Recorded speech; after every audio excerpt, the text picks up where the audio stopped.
Je m'appelle Khalil, je suis tatoueur à Rennes dans mon bouclard, le Khalil Tattoo Family, et je bosse avec mes mômes, Khalil, Khalil Junior, Calvin et Bennett. Ça répond à une demande. Il y a beaucoup de tatoueurs qui se sentent un petit peu isolés et qui ont besoin de parfaire leur technique, leur bagage artistique et tout ça. Et à côté de ça, ce séminaire, pour moi, est complémentaire de beaucoup de demandes en ce sens qu'il offre des modules soit administratifs, les questions fiscales et toutes ces choses-là. Tout ce que des fois, quand on commence dans le tatouage, vu qu'on n'a pas de cadre, on se sent des fois un petit peu seul dans la nature.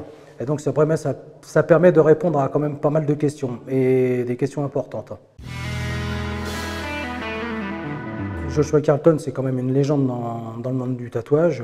C'est quelqu'un qui est devenu une référence dans son pays, aux États-Unis.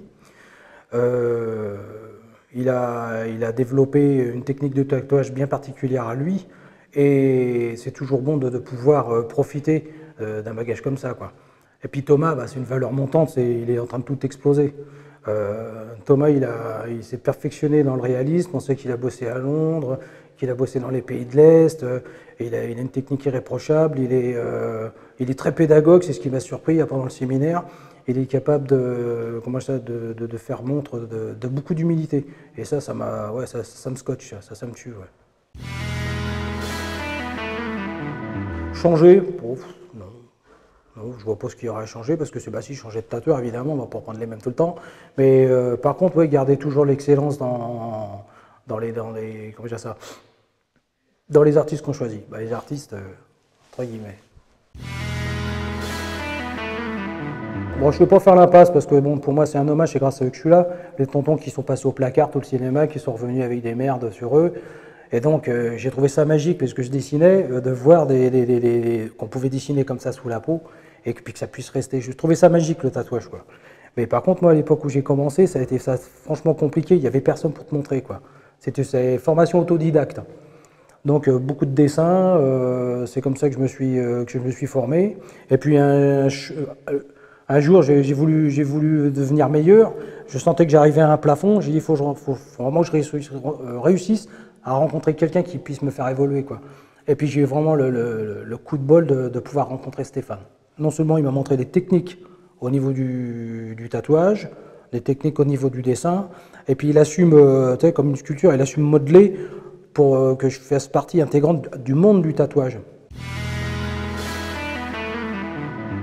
Moi, ce qui m'épate, c'est que qu'il y a t'as des conventions, t'as des émissions de télé qui sont dévolues au tatouage, t'as des stars qui sont tatouées, on les voit partout.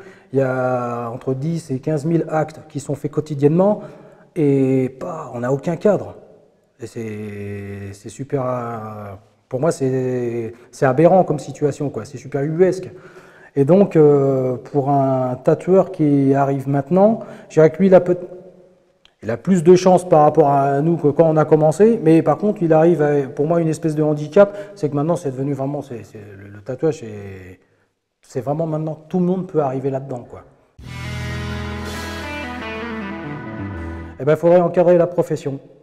Donc, l'association Tatouage et Partage, présidée par Stéphane, et dont je suis le secrétaire, propose le statut d'artisan d'art.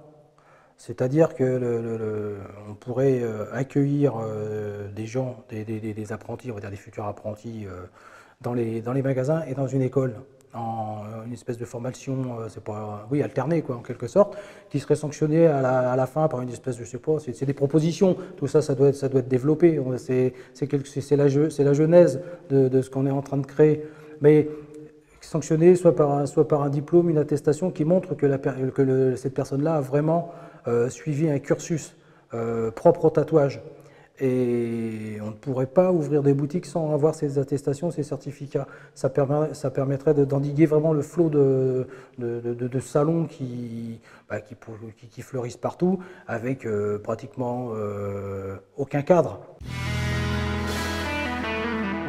Le SNAT lui propose le statut d'artiste pour tous les tatoueurs.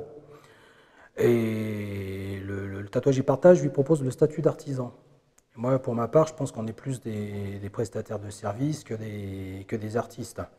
Et sur 7, 8 ou 10 000, peu importe, tatoueurs en France, enfin, il faudra qu'on prouve par A plus B qu'il y a 7 ou 8 000 artistes. Donc, il faut voir la chose dans sa globalité.